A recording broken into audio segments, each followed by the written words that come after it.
Pessoal, bem-vindo ao canal Agrofloresta, Sonho da Terê, Chácara da Capela. Eu vou mostrar para vocês uma raridade que eu tenho aqui na chácara. Eu dei uma pausa, que eu fui tomar uma água, tô lá em cima trabalhando, colocando adubo nos milho e nas adubo de crescimento. Eu vou mostrar para vocês uma raridade que eu tenho bastante aqui na Chácara da Capela. O nome dela é cambará.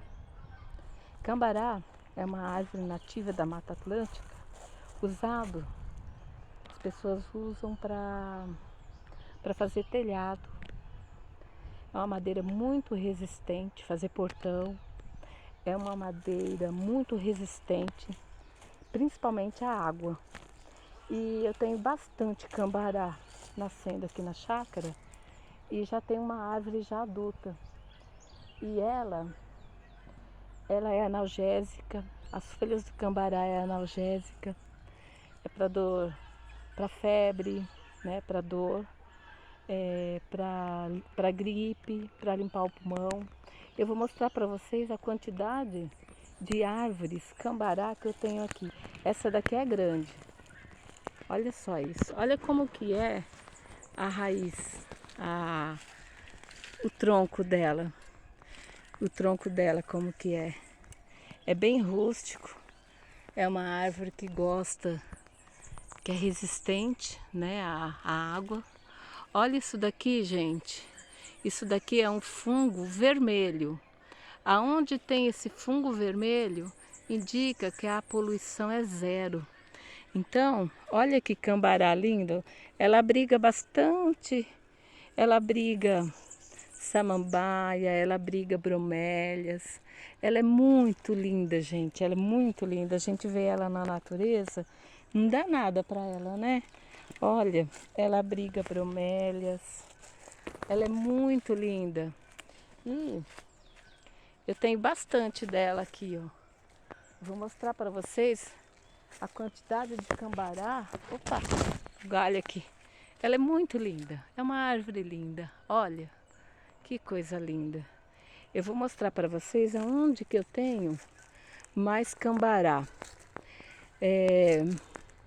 Eu tô na dúvida se essa daqui... Ah, essa daqui é cambará, tá vendo? Ela é novinha. Ela é cambará. Essa aqui é embaúba. Eita. Olha, outro cambará. Tá vendo? Outro cambará. Se estiver aqui na chácara e sentir assim que tá com dor de cabeça, tá com a gripe muito forte, tá com febre e não quer ir lá na cidade, é longe, cambará é melhor, viu? É a melhor coisa que tem. Olha outra aqui, fora que tem no meio da mata, né, gente? Olha outro, esse é novinho. E eu tenho mais uma onça aqui que nasceu, que ela se regenerou. A folha dela ela é branquinha embaixo, em cima é escura. É um analgésico excelente, melhor que você comprar de pirona e tomar. Olha, uma aqui, a outra aqui e a outra aqui. Cambará é a árvore assim cobiçada pelas pessoas que fazem telhados, tiram prancha de madeira para fazer casa. Uma casa feita de cambará não acaba nunca. E aqui o cambará não vai acabar nunca, porque eu não vou deixar. Eu não deixo tirar. É isso aí, gente. Mais uma dica aqui da Agrofloresta Sonho da Terê, da Chácara da Capela e Biúna. Tchau para vocês. Um bom dia.